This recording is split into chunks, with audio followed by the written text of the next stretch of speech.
Berarti kita fokuskan pembahasan kita ini pada poin-poin yang menurut Musyawirin ini hukumnya makruh. Untuk poin-poin yang haram tidak perlu disampaikan. Yang perlu kita bahas adalah poin-poin yang makruh. Nah, kemudian hukum mengajarkannya itu lalu bagaimana? Oke, lanjut ke Al-Falakuin. Al-Falakuin, monggo. Jadi dari kami Al-Falakuin ini beberapa dari konteks yang ada di sini itu hukumnya makruh. Kami menyikapi yang C dulu. Di sini tadi adzan nyeleneh kami hukumi makruh. Nah, untuk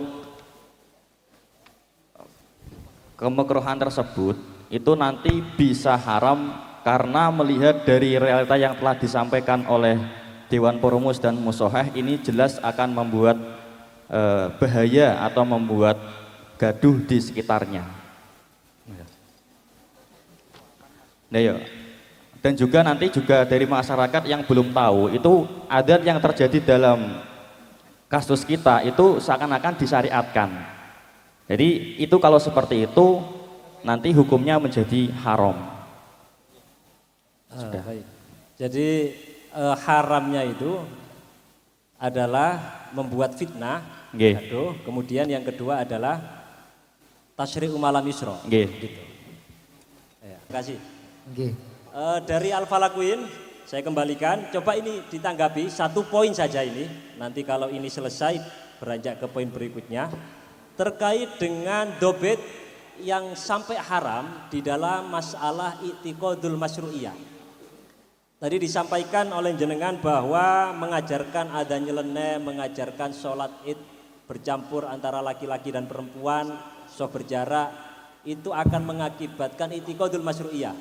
Padahal dalam satu referensi itu ada satu furu'iyah yang menyatakan di situ tidak sampai haram, tetapi hanya makruh. Seperti dalam furu'iyah mudawama ala surah muayyanah. Itu meskipun menyebabkan i'tiqadul masyru'iyah tetapi tidak sampai haram, itu hanya makruh. Lah, bisa jadi persoalan kita ini bisa kita ilhakan ke sana. Nah, jenengan tanggapi. Ya, terima kasih atas waktunya. Yang pertama harus kita bedakan dalam takbir yang diiktirati oleh Mu'tarid tadi. Dalam kasus kita itu kan jelas adzan yang dilakukan oleh pihak Az-Zaitun itu sangat bahaya sekali jika dianggap oleh orang awam sebagai masyru'iyah. Artinya itu ada perbedaan. Dalam kasus kita itu kan berarti sama sekali tidak ada masyru'nya, kemudian dibuat sendiri oleh pihak mereka. Tapi dalam kasus yang disampaikan oleh pihak Mu'tarid awal tadi, itu kan pertama ada kesunahan qiraatus surah. Itu sudah sunnah, sudah masyru'. Kemudian dipindah ke takyin suwar ar-muayyanah yang nanti akan menyebabkan i'tiqadul masyru'iyah. Itu tidak apa-apa karena berangkat dari masyru' ke masyru'. Itu enggak masalah. Tapi dalam kasus kita jenengan takbir itu ada nggak referensinya yang membedakan kalau awalnya masyru' nggak masalah, kalau awalnya nggak masyru' baru itu yang sampai haram.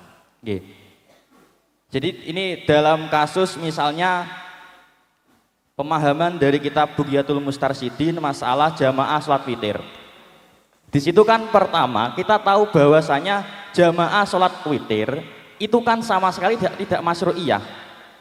Lah itu nanti dibuat atau dilaksanakan dan menimbulkan mahdzur seperti halnya i'tiqadul masyru'iyah menjadi hukumnya haram dan dicegah. Nah, di sini kalau kita tandirkan dalam masalah ini itu kan berarti awalnya, saya ulangi lagi, jamaah sholat witir atau tasbih itu nanti hukumnya adalah mubah. Mubah artinya kan tidak masyru'. Nah, kemudian kan dalam beberapa konteks nanti akan ada mahdzur. Apa itu mahdzur? I'tiqadul ammah masyru'iyatul jamaah. Berarti kan awalnya mubah kemudian menjadi masyru'. Tapi dari yang Mu'tarid tadi kebalikan, masyru' ke masyru'. Dilanjutkan teman saya. Dibaca takbirnya. Di kitab Bughyatul Mustarsyidin mas'alah tubahu al jama'atu fi nahwil witri wa tasbihi fala karahata fi dzalika wala sawaba ila angkol. Lah ini hadza idalam yaktarin bidzalika mahdzurun. kana wi idzain awi tiqadil amati masyru'iyatal jamaati wa illa fala sawaba bal yahrumu wa yumna'u minha. Oke, cukup. Selanjutnya terkait dengan ibarat yang ada di Al-Adkar tadi ya, bahwa meskipun ini secara dohir itu bisa disalahpahami, tetapi kan tidak langsung haram. Harus ada klarifikasi dulu. Kalau sudah ada klarifikasi baru sudah selesai persoalan. Misalnya klarifikasi dari Panji ini hanya mengajarkan bahwa ini tidak masalah dilakukan meskipun makruh. Ayo bagaimana? Jadi tidak langsung dihukumi haram, tetapi harus ada bayan, harus ada klarifikasi dulu. Jadi ini kan yang kita bahas itu terkait fenomena yang sudah terjadi. Sementara kalau ibarat yang dibacakan itu kan belum masuk ke sebuah peristiwa. Sehingga masuk akal ketika di sana ada pentafsilan. Nah sekarang ketika kita melihat realita yang ada, kira-kira kan tidak ditemukan kabar berita yang menyatakan seperti demikian. Sehingga kita mutlakkan tidak perlu ditafsir bahwasannya di sini itu ketika ada klarifikasi. Perlu jenengan baca referensinya itu. Ketika tidak ada klarifikasi dari orang yang mengajarkan halal makruh ini, langsung kita hukumi haram. Ada nggak takbirnya itu? Mafhum dari Al-Adkar nih. Oh tetap mafhum ya.